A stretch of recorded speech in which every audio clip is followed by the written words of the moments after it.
The Merida Silex Plus 6000 is a nimble-handling gravel, adventure bike that offers plenty of versatility along with a comfortable ride courtesy of chunky 650B tires.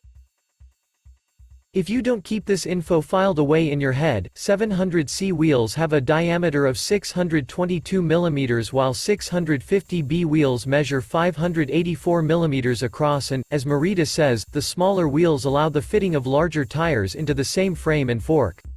Everything else being identical, you can swap between wheel sizes at a later date. The Silex Plus 6000 offers quick handling, making it feel superbly controllable on demanding terrain. Quite an upright riding position helps here too.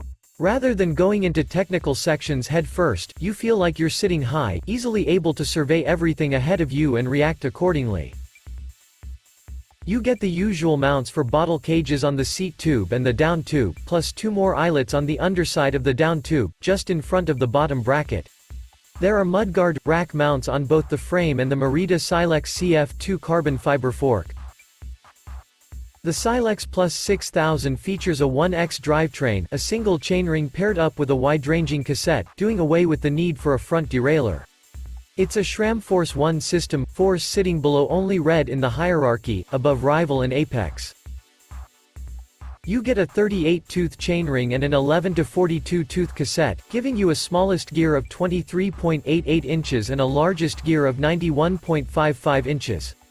If those figures don't mean much to you, a compact chainset and an 11 to 32 cassette would give you a range of 28.13 inches to 120.74 inches. In other words, the Silex's lowest gear is small and you probably won't get much use out of it when your bike is unladen, although it could come in very useful when loaded up for a night away. It isn't quite as fast as a road bike on the road, it's not quite as sure-footed as a mountain bike on trails, but it's good at both and an excellent tool for the job if you like to keep things varied, particularly if you like the technical stuff. Most bikes I ride have a top tube of around 570 mm, so the Silex's is considerably longer than usual. I don't think I've ever ridden a bike of any kind with a 600 mm top tube before. To counteract this length, Merida specs inline seat posts. The saddle clamp is positioned directly over the center of the post, 80 mm stems across all frame sizes, and a handlebar with top sections that sweep slightly rearwards from the clamp point. This reins back the distance from saddle to levers while speeding up the steering for technical terrain. That's the idea and it works, the steering feels quick but never twitchy. As mentioned, the head tube is long and the stack is high.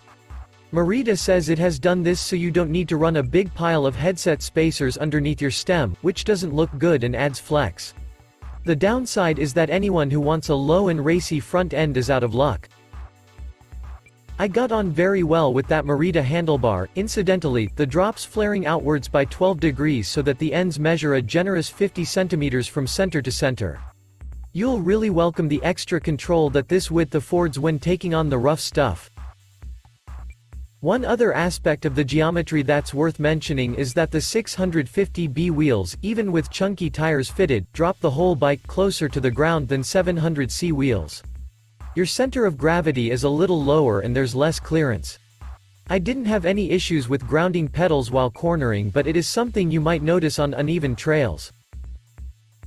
The wheels have black on black graphics, so they're fairly anonymous in terms of looks.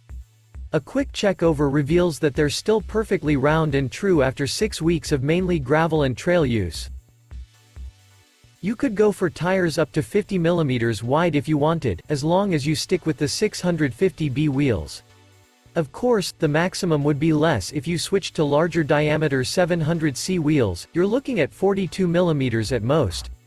Adding mudguards would reduce the maximum tire width to 35 mm. You probably wouldn't want mudguards on this trail-friendly configuration, but you might if you swapped things around a little. The carbon fiber Silex frame is distinctive, with a steeply sloping top tube that transforms itself into the seat stays. An internal wedge-type seatpost clamp sits neatly inside the junction with the seat tube.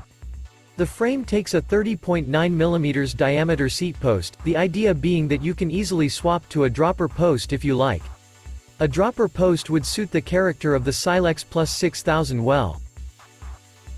The X-taper head tube is a mighty affair that houses a 1 1/8 inches upper headset bearing and a 1 1/2 inches in lower bearing, while the fork that slots in there is full carbon.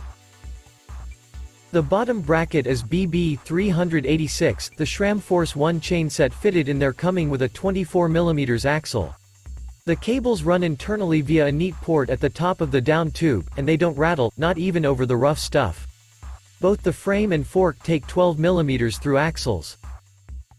The brakes are flat mount, as you'd expect, and Merida has added CNC milled cooling fins to the rear mount to help dissipate heat. It's a good idea, particularly for riding fully loaded in hot weather, although nothing was ever in danger of overheating during winter riding in the West Country. The Merida Silex Plus 6000 is a gravel, adventure bike with a performance that inclines towards that of a mountain bike. It's a great choice for multiple surfaces, but it's at its best on more technical routes when the nimble handling is a real boon.